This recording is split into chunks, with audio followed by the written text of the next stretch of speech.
అమ్మా, నీతో ఒక విషయం చెప్పాలి అంటూ అమ్మ పక్కనొచ్చి కూర్చుంది లహరి. చిన్నప్పటి నుంచి ఎలాంటి విషయమైనా అమ్మా నాన్నలతో పంచుకునే చనువిచ్చారు లహరి తల్లిదండ్రులు. అలా కొంచెం ఎక్కువగా అమ్మతో పంచుకొని సలహా తీసుకోవడం లహరికి అలవాటు.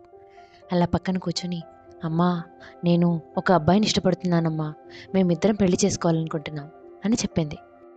ఓ, అవునా? ఇష్టపడటం వరకు సరే గాని పెళ్ళేంటప్పుడే?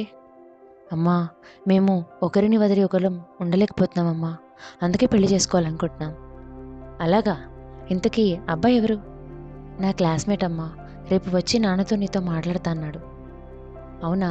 ఇదైతే ఒక మంచి విషయమేలే.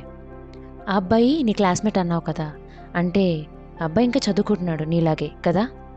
అమ్మా, అవును. మీ వయసు మహా అయితే 20 సంవత్సరాలు. ఈ వయసులో పెళ్లి చేసుకుంటారా? అంటే ఇద్దరు చదువుకుంటున్నారు కాబట్టి పెళ్ళయ్యాక నిన్ను కూడా అబ్బాయి చదివించాలి.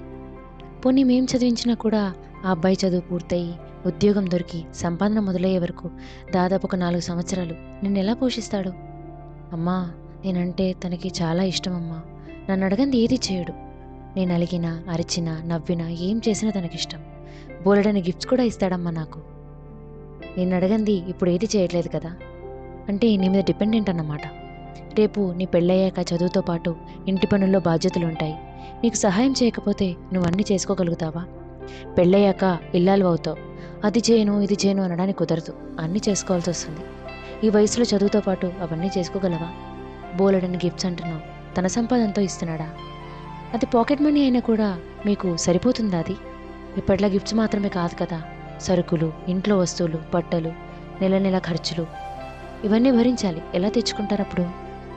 నువ్వు అలిగినా, అరిచినా, నవ్వినా ఇష్టం అంటున్నావు కదా, పెళ్ళయ్యాక తన పేరెంట్స్ ముందు ఇవన్నీ ఇబ్బందిగా ఉంటాయేమో. ఇప్పుడంటే అప్పుడప్పుడు కలుస్తారు కాబట్టి సరదాగా బాగుంటుంది. పెళ్ళయ్యాక తన భార్యవి, తన పేరెంట్స్ ముందు ఇలాంటివన్నీ కుదురుతాయా?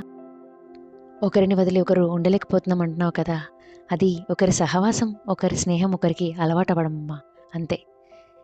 అనుభవం లేని, అనుభవం పొందకూడని వయసులో అర్థం లేని నిర్ణయాలు తీసుకొని సంవత్సరం 2 సంవత్సరాలలో మాకు కుదరడం లేదు, మేము విడిపోవాలనుకుంటున్నామని సులువుగా చెప్పడం కాదమ్మా పెళ్ళంటే.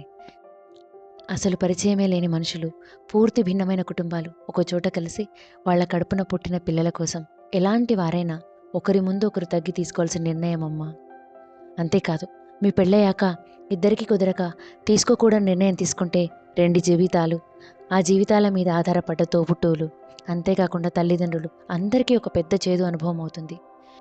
మీ ఇద్దరి వల్ల కలిసిన బంధాలని మీ నిర్ణయాల వల్ల దూరం అవ్వాల్సి వస్తుంది.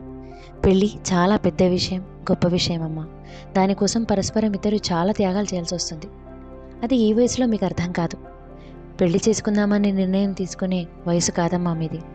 నేను చెప్పే మాటలు నీకు అర్థమవుతాయని అనుకుంటున్నా. ఈ విషయం నేను నాన్నతో చెప్తాను. ఆ అబ్బాయి రేపు వస్తాడన్నావు కదా, తనతో కూడా మాట్లాడతాం దీని గురించి. ఇంతకన్నా ఎక్కువగా ఆలోచించకు. నీకు దీనివల్ల ఎలాంటి ఇబ్బంది రాకుండా మేం చూసుకుంటాం. పెళ్లి గురించి ఆలోచన మాని ఇద్దరు మంచిగా చదువుకోండి, సరేనా? అమ్మ చెప్పిన మాటలన్నీ విని లహరి అలా మౌనంతో కూడిన ఉచ్ఛ్వాసతో అలాగే అమ్మా, ఐఎమ్ సారీ అని చెప్పి అక్కడి నుండి వెళ్ళిపోయింది.